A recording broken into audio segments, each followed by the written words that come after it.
కళలో పరీక్ష రాస్తున్నట్లు వస్తే ఏం జరుగుతుందో తెలుసుకుందాం. జీవితంలో, పెళ్లిలో కానీ, వ్యాపారంలో కానీ, చదువులో కానీ ఎందుకు ఫెయిల్ అవుతారనేది చాలామందికి అర్థం కాదు. వాళ్ళు వివరించలేరు కూడా. పర ప కళలో పరీక్ష కళలో పరీక్ష రాసినట్లు వస్తే కొంతమందికి అద్భుతమైన విజయం పొందుకుంటారు.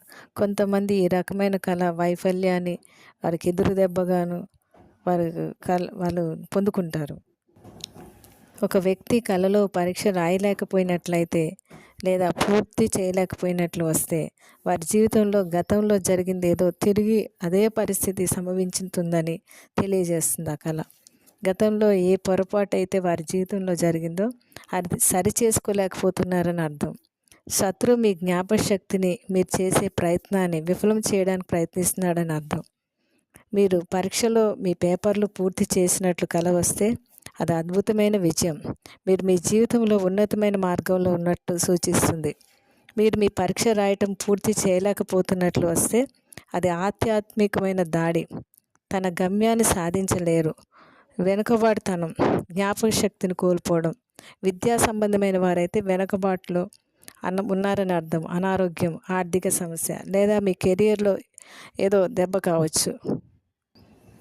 మీరు కళలో పరీక్ష రాసి కంప్లీట్ చేసి పేపర్లు ఇస్తుంటే మీ మీ లెక్చరర్ ఆ పేపర్లు తీసుకున్నట్లు వస్తే మీ జీవితంలో శత్రువు నిరాశకు గురి చేస్తున్నాడని, ప్రయత్నాలన్నీ అభివృద్ధి చెందనీయకుండా అడ్డుపడుతున్నాడు, మిమ్మల్ని ఒకే చోట ఉంచడానికి ప్రయత్నిస్తున్నాడని, ఇంకొక స్టెప్ ముందుకు వెళ్ళనీయట్లేదని, ఆపాలని చూస్తున్నాడని అర్థం. మీ కష్టానికి తగిన ప్రతిఫలం ఇవ్వడానికి ముందుకు రాకుండా శత్రువు అడ్డుకుంటున్నాడని అర్థం. మీరు ఒక సంస్థలో పనిచేస్తున్నట్లయితే మీరు ఆశించిన ఫలితాన్ని మీరు పొందలేకపోతున్నట్లు, అయినా కూడా మీరు బాధ్యత కలిగిన వ్యక్తులని, మీరు కష్టపడి పనిచేస్తారని అర్థం. విద్యార్థి అయితే తనకు కష్టపడి చదివింది ఎగ్జామ్లో మంచి రిజల్ట్ రాకపోయినా ఆవిడ కష్టపడుతూనే ఉంటుందని అర్థం. పరీక్ష పూర్తి చేయలేకపోవడం కల వస్తే ఏం చేయాలి? ఏం చేయాలంటే విమోచన కోసం ప్రార్థన చేయాలి. ప్రతి శాపాన్ని, పాపాన్ని యేసు నామములో విరగ్గొట్టాలి. మీరు యొక్క సోమరితనాన్ని, ఆత్మీయమైన సోమరితనాన్ని, వాయిదా వేసే తత్వాన్ని, ఆ దురలవాటిని యేసు నామములో తొలగించమని ప్రార్థన చేయాలి. దేవా, నాలోని అజ్ఞానాన్ని మరియు మొండితనాన్ని తొలగించమని ప్రార్థన చేయాలి. నా పునాదులు సరిచేయండి, ప్రార్థన లేనితనాన్ని తొలగించండి. మా పూర్వీకులు చేసిన విగ్రహారాధన సంబంధమైన శక్తులు ఏవైతే నా యొక్క జీవితానికి అడ్డుపడుతున్న యేసునామములో ధ్వంసం చేస్తున్నా, మా కుటుంబంలో ఎటువంటి మంత్ర విద్య చేయబడినా అది యేసున అగ్ని చేత, పరిశుద్ధ అగ్ని చేత కాల్చబడాలి. మంచి స్నేహితులు నాకు ఇవ్వండి ప్రభా, చెడు స్నేహితుల ప్రభావం నుండి నన్ను విడిపించండి అని ప్రార్థన చేయాలి. అసలు మీకు ఈ కళ రావడానికి కారణం ఏంటో తెలుసుకుందామంటే, మీరు నిరుత్సాహంగా ఉండడం మానేయండి. మీ నిరుత్సాహం కూడా ఈ కారణమవుతుంది.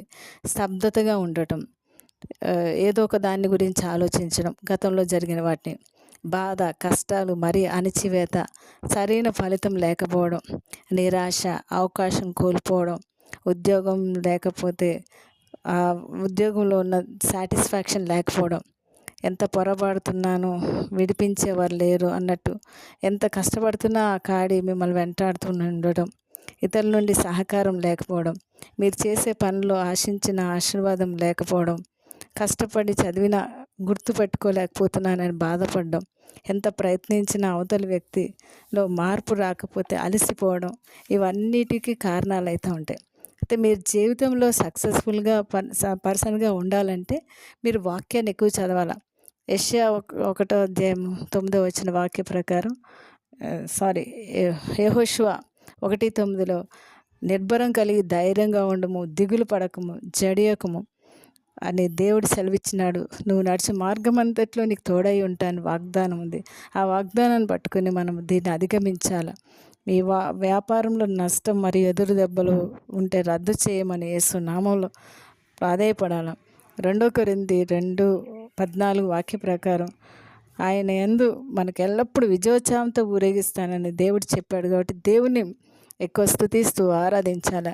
రోమా 8:37 వాక్య ప్రకారం మమ్మల్ని ప్రేమించిన క్రీస్తు ద్వారా మాకు అన్నిట్లో అత్యధిక విజయం పొందుకున్నాం అనే విశ్వాసంతో పలకాలి.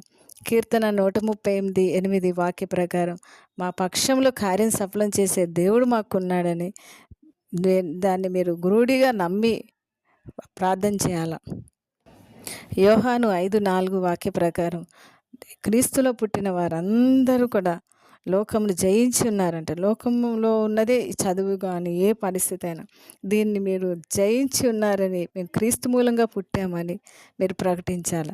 యెషయా 41:13 భయపడకము, నేను నీకు సహాయం చేస్తుందని చెప్పుచు కుడి చేతిని పట్టుకొంచున్నానని సెలవిచ్చిన దేవా, నా చేతిని పట్టుకుని ఎగ్జామ్ రాయించండి అని, లేకపోతే నా చేతిని పట్టుకుని నా వ్యాపారంలో నాకు ఫలితం ఇవ్వండి, లేకపోతే నా ఫలితం మరి కూలివాని జీతం నా దగ్గర మొరపెడుతుందని సెలవిచ్చావు ప్రభా, నా జీతం నాకు రావాలని ఇలా మీరు ప్రార్థన చేస్తూ ఉండాలి. యెషయా 41:10 వాక్య ప్రకారం నీ బిడ్డల్ని బలపరచండి, నీ బిడ్డను బలపరచదేవా, సహాయం చేయదేవా అని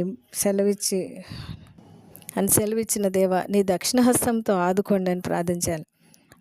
ప్రార్థన ప్రభా, నీ బిడ్డలు వారి జీవితంలో ఎక్కడ ఓడిపోయారో, వారు ఏ సమస్యపై జయం పొందలేకుండా ఉన్నారో, వారు ఏ ఆందోళనలో ఉన్నారో, నీ బిడ్డల జీవితాన్ని అద్భుతంగా మార్చండి ప్రభా. సంతోషదాయకంగా విజయవంతంగా నింపండి. వారు నీకు సాక్షులై ఉండాల. నీ వాక్యాన్ని ప్రతి బిడ్డ ఎక్కువగా చదివి అందులోని శక్తిని పొందుకొని ప్రతి పరిస్థితిలో నిలబడే శక్తిని దయచేయండి. క్రీస్తు యందు జయము అని ప్రకటించేవారుగా కృపనివ్వండి. నీవే ద్వారాలు తెరవండి, నీవే కష్టానికి తగిన ప్రతిఫలం ఇవ్వండి. ప్రతి బంధకాన్ని కాల్చివేయండి. యెషయా 9:4 వాక్య ప్రకారం వారి మీద ఉన్న బరువైన కాడిని, అది ఏ విధమైన కాడి అయినా, ఆర్థికపరమైన కాడి అయినా, కుటుంబపరమైన కాడి అయినా, చదువు అయినా, వివాహంలో వచ్చే సమస్యలైనా, ఎటువంటి కాడి అయినా ప్రభా యేసు నామములో విరగొడుతున్నాను.